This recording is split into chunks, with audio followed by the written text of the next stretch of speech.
जी तो अस्सलाम वालेकुम गाइस, उम्मीद करता हूँ आप सब खैरियत से होंगे। आज हम सीखेंगे एक्सरसाइज 1.1 जिसमें हम सीखेंगे find the order of the following matrices. सबसे पहले हम सीखेंगे कि मैट्रिसेस क्या है और ऑर्डर क्या है। इसमें हम सबसे पहले सीखेंगे मैट्रिसेस क्या है और ऑर्डर क्या है।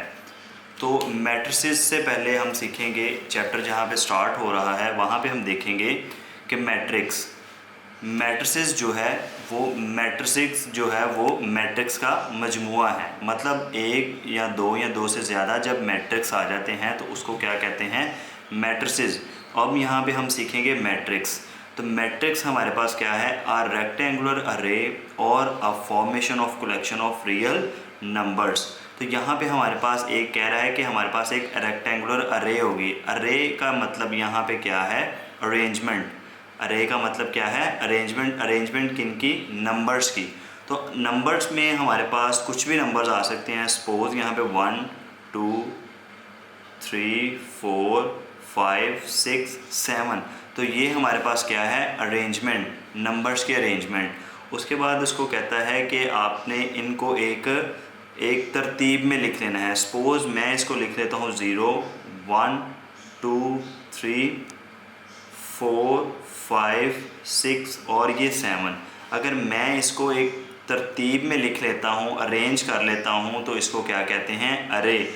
और कहता है कि यहाँ पे such as these numbers then enclose by bracket square. और अगर हम इन नंबर्स को किसी एक स्क्वेयर ब्रैकेट के अंदर इनक्लोज कर देते हैं तो ये हमारे पास क्या कहलाती है, एक मैट्रिक्स कहलाती है।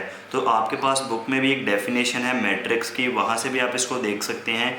यही डेफिनेशन जो है मैंने आपको डिफ़ाइन कर दी है। एक्सरसाइज 1.1 पढ़ने से पहले हमें उसके बारे में पता होना चाहिए कि मैट्रिसेस हमारे पास क्या हैं। तो एक से ज़्यादा जब हमारे पास मैट्रिक्स होते हैं तो उसको क्या कहते हैं, मैट्रिसेस कहते हैं। तो यहाँ पे हमारे पास मैट्रिक्स हमें पता चल गया। नेक्स्ट हमारे पास आता है ऑर्डर। अब ऑर्डर का मतलब क्या है, ऑर्डर का मतलब है हम देखेंगे अब हमने फाइंड करना है ऑर्डर ऑफ मैट्रिक्स। तो हमारे पास ऑर्डर ऑफ मैट्रिक्स क्या है, the number of rose and columns in a matrix. किसी भी एक मैट्रिक्स के अंदर कितनी रोज़ और कितने कॉलम्स हैं। अब आपका क्वेश्चन ये होगा कि रोज़ क्या हैं और कॉलम्स क्या हैं। तो अब इसमें हम सबसे पहले सीखेंगे कि रोज़ और कॉलम्स क्या हैं। तो रोज़ और कॉलम्स जो हैं वो कहता है किसी एक मैट्रिक्स के अंदर the entries presented in horizontal way, कि किसी एक मैट्रिक्स के अंदर वही जो अरेंजमेंट ऑफ नंबर्स हैं हॉरिजॉन्टल प्रेजेंटेड हों, नज़र आ रहे हों, उसको क्या कहते हैं, रोज़। ये आपके पास एक एग्जांपल मैंने लिखी है, यहाँ से आप देख सकते हैं। जैसे 1 2 0 3 5 4। तो आपके पास इस तरतीब में जो आपके पास नंबर्स हैं, अरेंजमेंट जो है, इसको क्या कहते हैं, रोज़ कहते हैं। और नेक्स्ट हमारे पास है कॉलम्स। वही बात कर रहा है, कह रहा है the all the entries presented in a vertical way. अब लेफ़्ट टू राइट में हमारे पास क्या आता है, हॉरिजॉन्टल वे, और अप डाउन या डाउन टू अप हमारे पास क्या आता है, वर्टिकल वे। तो अब हमारे पास एक और मैट्रिक्स मैंने यहाँ पे लिखा है, इसके अंदर जो एंट्रीज़ हैं, एंट्रीज़ किनको कहते हैं, इन नंबर्स को। ये जो नंबर्स आपको इनके अंदर नज़र आ रहे हैं इनको कहते हैं एंट्रीज़। अब इनको आप वर्टिकली देखेंगे तो यहाँ पे हमारे पास क्या कहलाते हैं, ये कॉलम कहलाते हैं। ठीक है। अब हमारे पास इस मैट्रिक्स के अंदर कितनी रोज़ हैं, 2 रोज़ हैं। अब देखा जाए तो इसमें देखना है हमने कॉलम्स। तो इसके अंदर कितने कॉलम्स हैं, 1 2 एंड 3। तो इसके अंदर हमारे पास कितने कॉलम्स आ गए। तो अब आपको इससे पता चल गया होगा कि लेफ़्ट टू राइट जो अरेंजमेंट्स होती हैं उनको क्या कहते हैं, रोज़, और अप डाउन जो होती हैं उनको क्या कहते हैं, कॉलम्स कहते हैं। तो इससे आपको अंदाज़ा हो गया होगा कि रोज़ और कॉलम्स क्या हैं। तो अब इसमें पढ़ते हैं ऑर्डर ऑफ मैट्रिक्स। तो उसने कहा था the number of rows and columns in a matrix. किसी एक मैट्रिक्स के अंदर कितनी रोज़ और कितने कॉलम हैं वो क्या कहलाते हैं, ऑर्डर ऑफ मैट्रिक्स कहलाते हैं। अब ऑर्डर ऑफ मैट्रिक्स में हमारे पास मेरे पास एक मैट्रिक्स है। अब मुझे इसमें देख के बताना है कि इसके अंदर कितनी रोज़ और कितने कॉलम है, तो वो हमें किस चीज़ के बारे में बताएगा, ऑर्डर ऑफ मैट्रिक्स में। तो यहाँ पे अगर देखा जाए तो इस मैट्रिक्स के अंदर हमें कितनी रोज़ नज़र आ रही हैं, 2 रोज़। और इसके अंदर ही देखा जाए तो हमारे पास कितने कॉलम्स हैं, 3 कॉलम्स हैं। तो यहाँ पे हमारे पास ऑर्डर, हमारे पास रोज़ कितनी हैं, 2, और हमारे पास कॉलम्स कितने हैं, 3।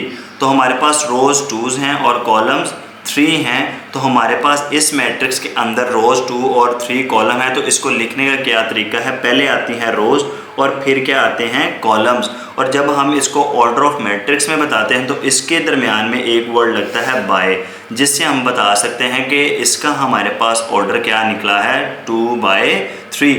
तो इससे हम देख के बता सकते हैं कि हमारे पास किसी एक मैट्रिक्स के अंदर कितने रोज़ और कितने कॉलम्स हैं। तो इससे हम उसका ऑर्डर बता सकते हैं। तो क्वेश्चन नंबर एक्सरसाइज 1.1 का फर्स्ट क्वेश्चन, उसमें हमने यही चीज़ देखनी है कि हमने उसमें बताना है कि कितने रोज़ और कितने कॉलम किसी एक मैट्रिक्स के अंदर हैं। तो वहाँ पे उसने मैट्रिसेस लिखा है, मतलब कि 2 या 1 से ज़्यादा जब हमारे पास मैट्रिक्स आ जाते हैं उनको हम क्या कहते हैं, मैट्रिसेस कहते हैं। तो अब हम चलते हैं एक्सरसाइज 1.1 में, वहाँ पे देखते हैं कि हमने क्वेश्चन नंबर 1 को कैसे सॉल्व करना है। उसमें हमने इसको किस मेथड से हमने सॉल्व करना है वो मेथड मैंने यहाँ पे आपको बता दिया है। वहाँ पे अब आपने इसको देखते हुए सॉल्व करना है कि हम एक्सरसाइज 1.1 को कैसे सॉल्व कर सकते हैं। तो चलते एक्सरसाइज 1.1 पे और देखते हैं कि हमने एक्सरसाइज 1.1 का क्वेश्चन नंबर 1 कैसे सॉल्व करना है। जी तो गाइस, पीछे अभी हमने सीखा कि मैट्रिक्स में ऑर्डर के डेफिनेशन में हमने सीखा कि किस तरह हम किसी एक मैट्रिक्स का ऑर्डर फाइंड कर सकते हैं। तो चलिए अब हम इस एक्सरसाइज में 1.1 में क्वेश्चन नंबर 1 का फर्स्ट ए मैट्रिक्स जो है इसको सॉल्व करते हैं। इसमें हम अब बताएंगे कि हमारे पास ए मैट्रिक्स के अंदर कितने रोज़ और कितने कॉलम्स हैं। तो इससे इसका क्या ऑर्डर बनता है वो हम देखते हैं। तो जैसे मैंने आपको बताया था कि हॉरिजॉन्टल जो अरेंजमेंट होती है उसको हम रोज़ कहते हैं और जो वर्टिकली अरेंजमेंट होती है उसको हम कॉलम कहते हैं। तो हॉरिजॉन्टल हमारे पास यहाँ पे ये नंबर्स हैं। तो हमारे पास यहाँ पे हमारे पास टोटल नंबर ऑफ रोज़ कितनी हैं, तो हमारे पास यहाँ पे रोज़ कितनी आ गई, 2। तो यहाँ पे अब देखा जाए तो हमारे पास यहाँ पे कितने कॉलम्स हैं, तो हमारे पास ए मैट्रिक्स के अंदर 2 ही कॉलम्स हैं। तो हमारे पास 2 रोज़ और 2 कॉलम्स आ गए। तो हमारे पास इसका अब हम देखें तो ऑर्डर ऑफ ए इज़ 2/2। तो इससे हमने बता दिया कि हमारे पास एक फर्स्ट मैट्रिक्स जो है उसका ऑर्डर हमारे पास क्या आ गया है, order of A is 2/2 means 2 रोज़ हैं इसके अंदर और 2 कॉलम्स हैं इसके अंदर। सो अब यहाँ पे नेक्स्ट पार्ट देखते हैं। तो इसमें हमारे पास कितनी रोज़ हैं, 2 रोज़ हैं और 2 ही कॉलम्स हैं। तो हमारे पास यहाँ पे रोज़ कितनी आ गई, 2 रोज़, और कॉलम्स हमारे पास यहाँ पे कितने आ गए, 2। तो यहाँ पे हमारे पास ऑर्डर जो है, order of B matrix is 2/2। तो यहाँ पे हमारे पास बी मैट्रिक्स का भी ऑर्डर क्या आ गया है, 2/2। सो नेक्स्ट पार्ट देखते हैं सी में। तो सी में हमारे पास यहाँ पे एक रो है और यहाँ पे हमारे पास कितने कॉलम्स हैं, 2। तो यहाँ पे हम लिख लेते हैं हमारे पास 1 रो है और यहाँ पे हमारे पास 2 कॉलम्स हैं। तो यहाँ पे हमारे पास ऑर्डर ऑफ सी इज़ 1/2। अब एक और बात यहाँ पे आपने याद रखनी है कि पहले हमारे पास ऑर्डर जब हम लिखते हैं तो पहले हमारे पास रोज़ आती हैं और सेकंड हमारे पास क्या आता है, कॉलम आता है। इससे हमारे पास ऑर्डर क्या बनता है, 1/2। ठीक है। अब नेक्स्ट देखते हैं डी में। यहाँ पे हमारे पास 1, 2 and 3 हमारे पास रोज़ और यहाँ पे 1 हमारे पास कॉलम। तो यहाँ पे हम लिख लेते हैं रोज़ हमारे पास कितनी हैं, 3 रोज़ हैं और यहाँ पे हमारे पास कॉलम्स कितने हैं, 1 कॉलम है।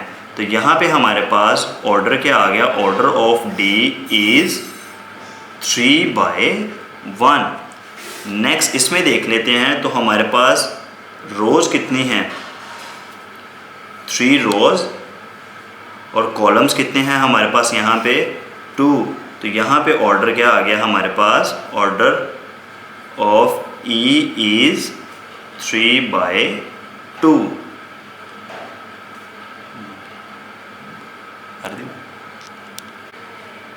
जी तो अब हम इसमें देखेंगे एफ पार्ट में कि इसमें हमारे पास कितनी रोज़ हैं, 1 रो एंड 1 कॉलम।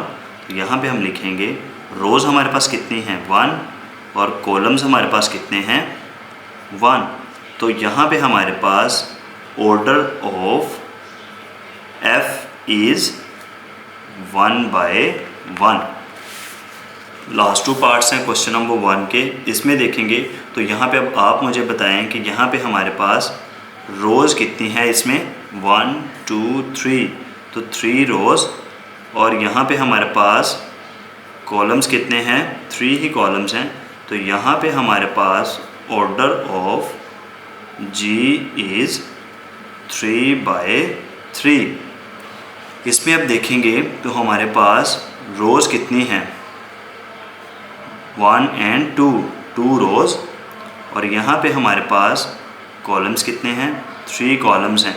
तो लास्ट पार्ट का ऑर्डर जो है हमारे पास ऑर्डर ऑफ एच इज़ 2/3। तो यहाँ पे हमारा क्वेश्चन नंबर 1 कंप्लीट होता है। अब हम चलते हैं क्वेश्चन नंबर 2 पे।